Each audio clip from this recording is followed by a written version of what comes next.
ESG has exploded into compliance and business consciousness in 2021. Join Tom Fox, the voice of compliance, on the ESG Report and learn about sustainability risks, opportunities, and issues that business leaders and compliance professionals need to know about regarding ESG.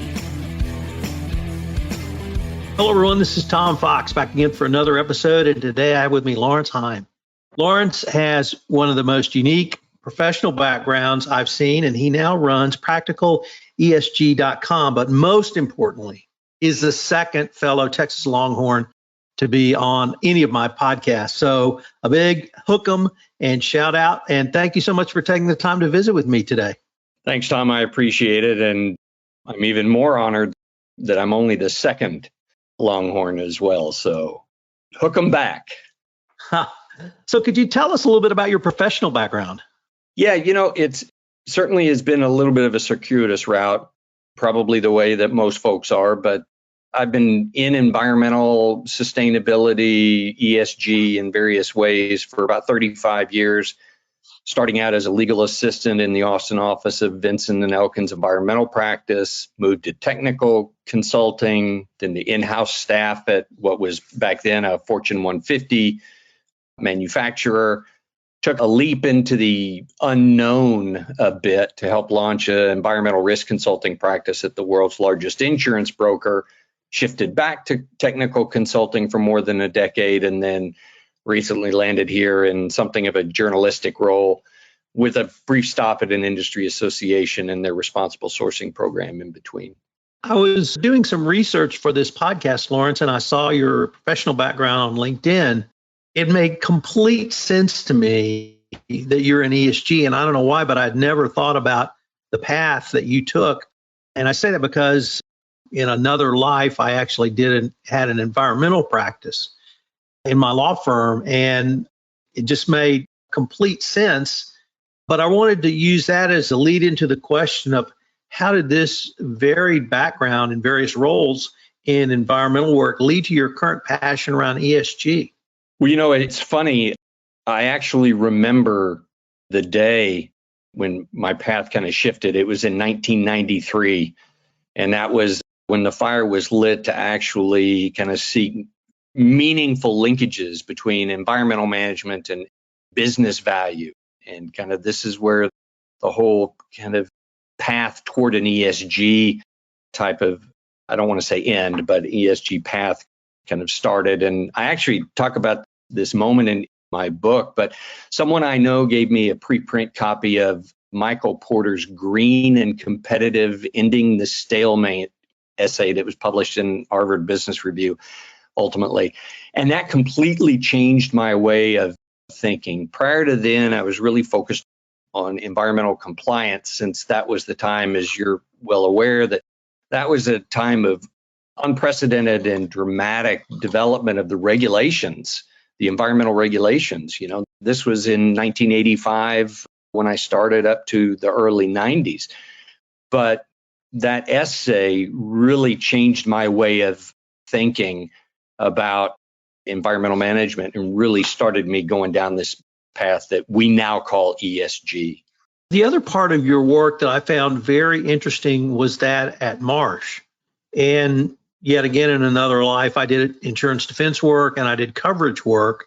And certainly Marsh, and what I would say Marsh Mac, was a huge player. And when I saw that work, it also made complete sense to me, part of your evolution. So I was wondering if you could tell us some of the things you did at Marsh and why having sort of that perspective as truly risk management or risk management focused has helped inform your views on ESG. Well, I think it was quite valuable, that experience. And to me, the first thing that I learned, which frankly was a little painful at the beginning, is that I realized I didn't know a darn thing about risk management, at least not in the traditional risk management sense. I thought I had an idea about what risk was, but really I didn't. And even today, sometimes I cringe a bit when I hear sustainability and ESG folks talk about risk, because I think what we as ESG and sustainability professionals have fallen into is using our own terms and benchmarks and understanding of risk without really knowing how our own companies manage risk, the benchmarks that the risk management department uses.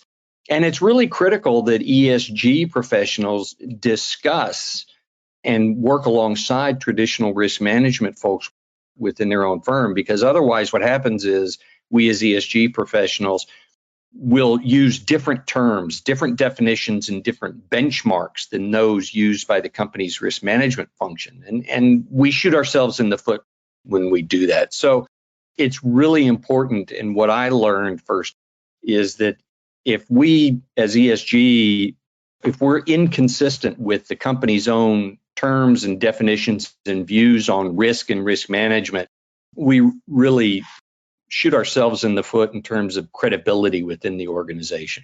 You also focused early on what I would call responsible sourcing.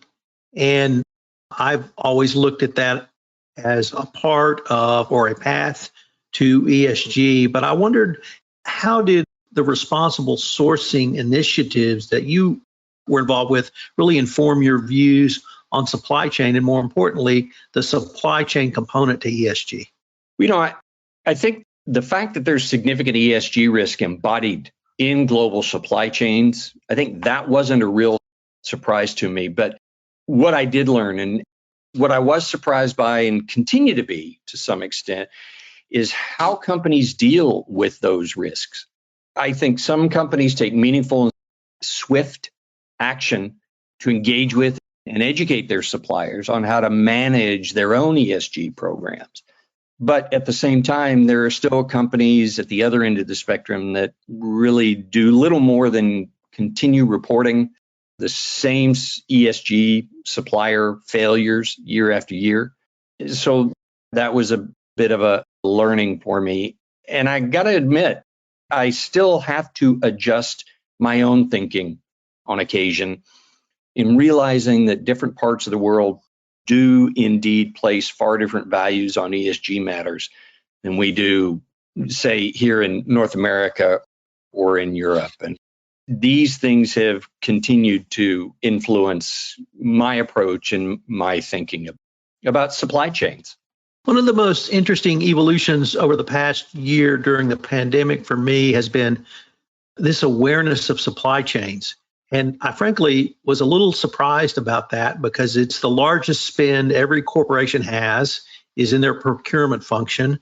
And the value that can be added either through things like responsible sourcing and management of your supply chain, or just simply looking at it in a way from a business perspective, seems to me to be somewhat basic. But I'm, still reading. People are saying, oh, we have to now risk rank our supply chain and manage it better. Did you see an evolution in how companies thought about supply chain as well? Has there been an aha moment, or have supply chain professionals been doing this all along, just below the radar? I wouldn't necessarily say there was any one particular aha moment. I think it's been an evolution over time. I do believe it kind of started in the textile or garment sector when certain brand name clothing manufacturers became aware of, and the public became aware of, certain workplace condition failures with those supply chains, and public outrage, at least here in the U.S., related to that. And then we moved to the event in Rana Plaza and the collapse of that building, also buried within the supply chain of name brands. And then we had Conflict Minerals, which I think, although I wouldn't call it an aha moment, I think that really may have been a significant event in the whole concept of kind of consolidating the feeling about supply chains and the ESG risks embodied within those, or embedded within those supply chains, and then how companies can respond. I think one of the things that the Conflict Minerals rule did is it somewhat busted this myth that it was impossible or incredibly costly to really look into your supply chain and the ESG risks that are within your supply chain, and then helping to move your suppliers toward improvements in that regard. Let's turn the focus a little bit now to your current role as editor of Practical ESG, and that's really how I became aware of your work. What led you to become the editor of this new site? Well, I'd been one of the folks that the parent company CCR Corp had reached out to over the years on conflict minerals matters. So I had known the managing editor, my boss, Liz Dunshee, and corporatecounsel.net for several years. I knew they had a big following and a good reputation, especially as an objective resource, a trusted resource in corporate governance and securities law. And they'd been covering ESG topics for some time, but they made a decision to try to create a separate space on ESG to go into more depth in these emerging issues. And Liz called me one day to discuss this idea of starting it. I thought the idea and the approach was really exciting, so we worked something out. What is the mission of Practical ESG? The name itself really sums it up, practicalesg.com. There's just too much information out there on ESG, as you well know, and folks are really struggling with how to approach program development, program implementation, and disclosure, as well as just kind of understanding the basics from a practical point of view. So there's just a tremendous amount of information out there, and not all of it is particularly practical. So our mission is to really help companies and their legal counsel, their internal management, external advisors, and even auditors to help understand practical considerations of ESG. And so one of the things that we do is we cover some of the do's, but we're also not afraid to bust some myths and point out things that may not offer particular value. So some of the don'ts as well. So you've just described me. I hope there are other readers, because it sounds like you described exactly why I go to the site. It has great resource. I've said this before, and I'm going to say it again multiple times on this podcast and anywhere else. I think it's the go-to site right now. But where do you hope the site will go down the road, Lawrence? Well, the blog itself is new. It was just launched this past April, and certainly it's continuing to grow, which we're happy to see. And I appreciate your thoughts and comments about it as well. We love to hear that. It's going to continue to grow as a resource. And in October, we're also going to be expanding to a subscription offering that is similar to corporatecounsel.net and the other CCR Corp sites that we have. And those will grow over time as well. Members will be able to get practical and in-depth content on each of the pillars of E, S, and G.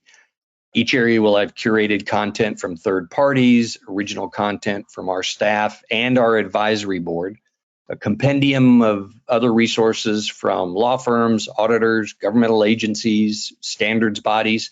We will also have, again, following the model that we have with other CCR Corp offerings, there will continue to have unique tools available like checklists on ESG topics. And actually, I'm even going to be updating my book through the practicalesg.com platform as well.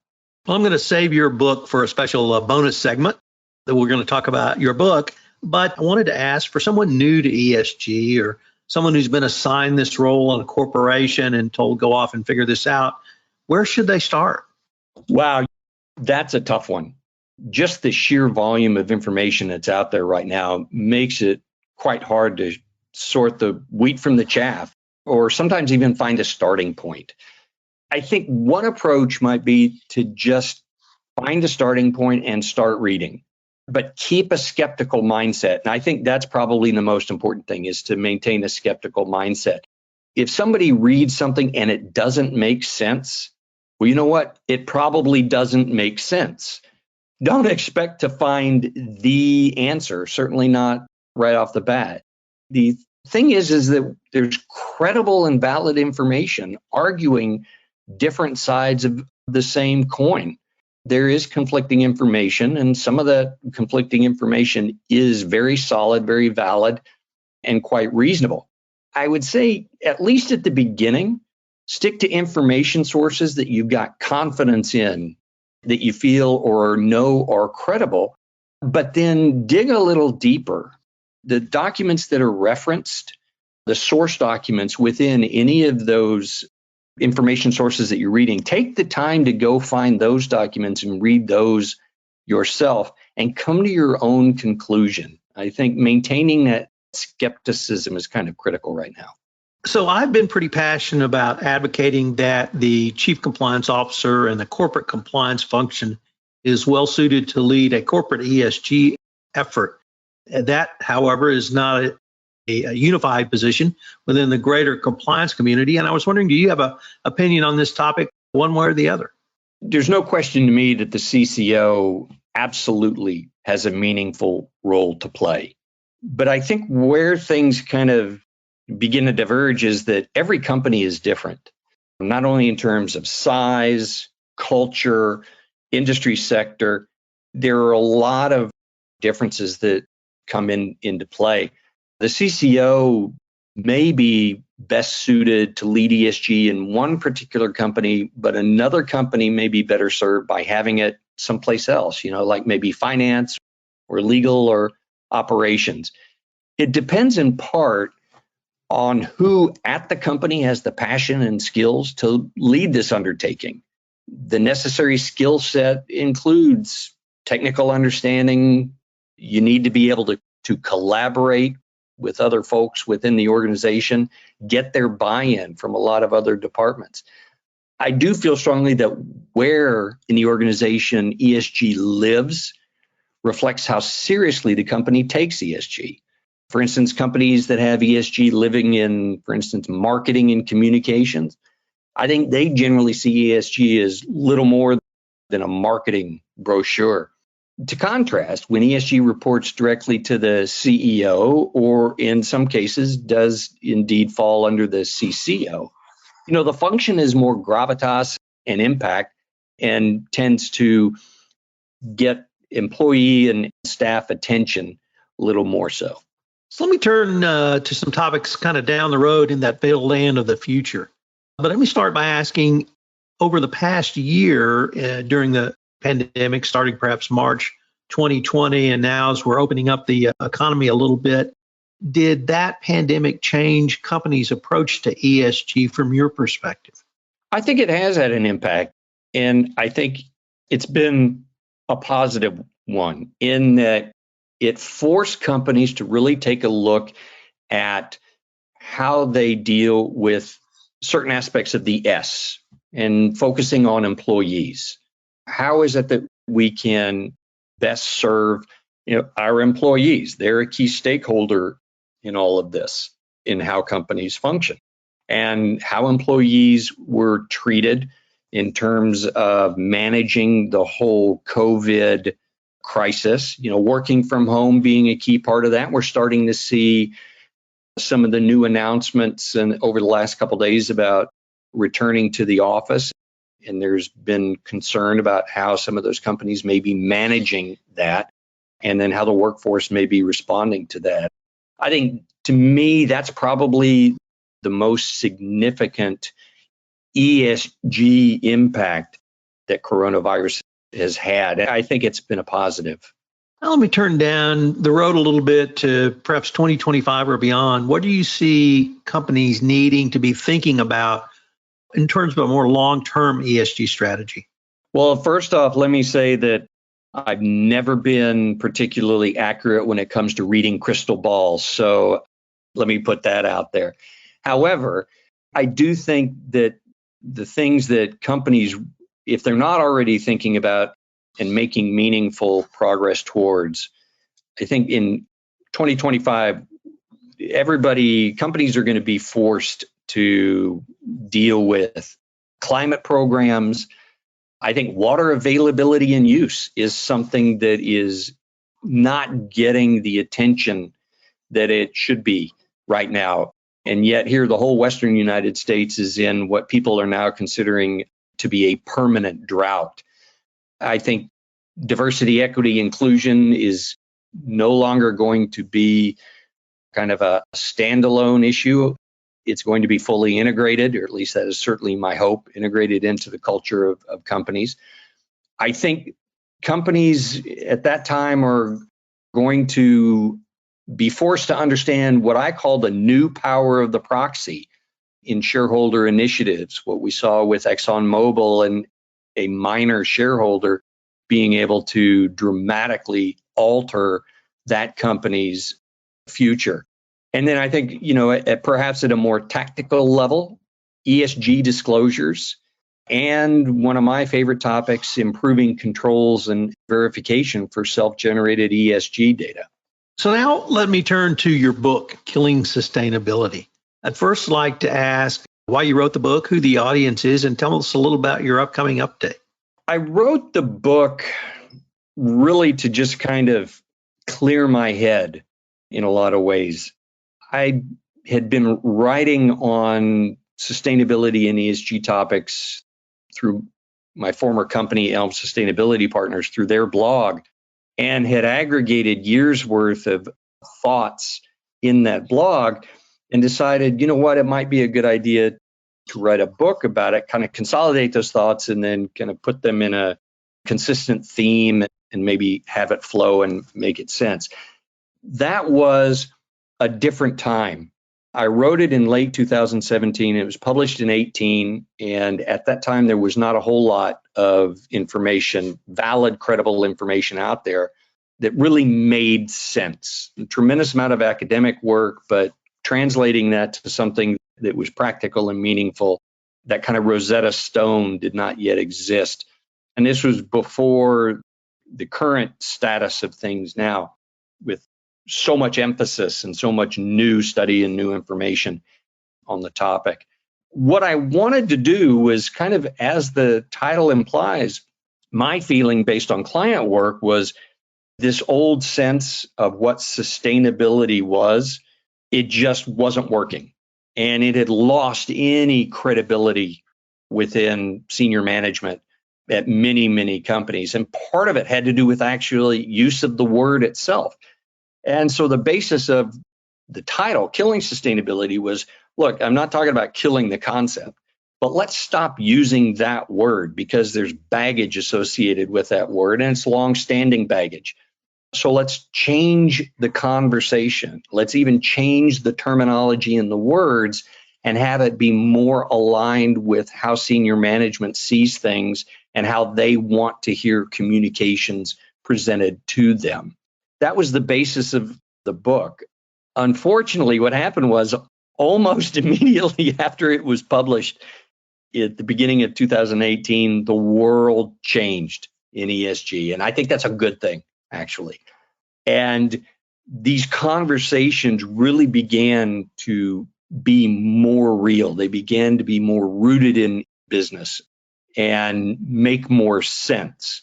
The upcoming updates are going to continue the focus on practicality. They're going to update, kind of bring the concepts to reflect the last couple of years of what has happened. I'm happy that the foundation of the book is still sound. And frankly, of course, I had nothing to do with this. The world simply changed on its own. But much of the basis of the book is still valid. I mean, it's kind of the way things evolved in the market, which I'm happy to say that. But it needs updating because of the fundamental seismic existential shift that occurred over the past couple of years. Lawrence, unfortunately, we are near the end of our time for this episode, but I was wondering if our listeners wanted any additional information on either yourself, practicalesg.com, or really follow up on any of the topics you've discussed today. How could they do so? Starting off at practicalesg.com is a great thing. You can contact me through that website directly. You can always contact me at my email, lheim@ccrcorp.com. And I'm happy to respond to any questions or comments anyone may have. Well, I'm going to end by saying again, I find practicalesg.com to be the go-to resource for the nuts and bolts of ESG, plus some great commentary. So I'm going to encourage all of our listeners to sign up. And you answered the biggest question, which was why I never saw any of this information before April. I wondered if it was just me, but I found out, no, it's not just me. So, Lawrence, I really hope that we can continue this conversation down the road. Yeah, I appreciate it. Thanks again for having me, and look forward to continuing to help you out in the future.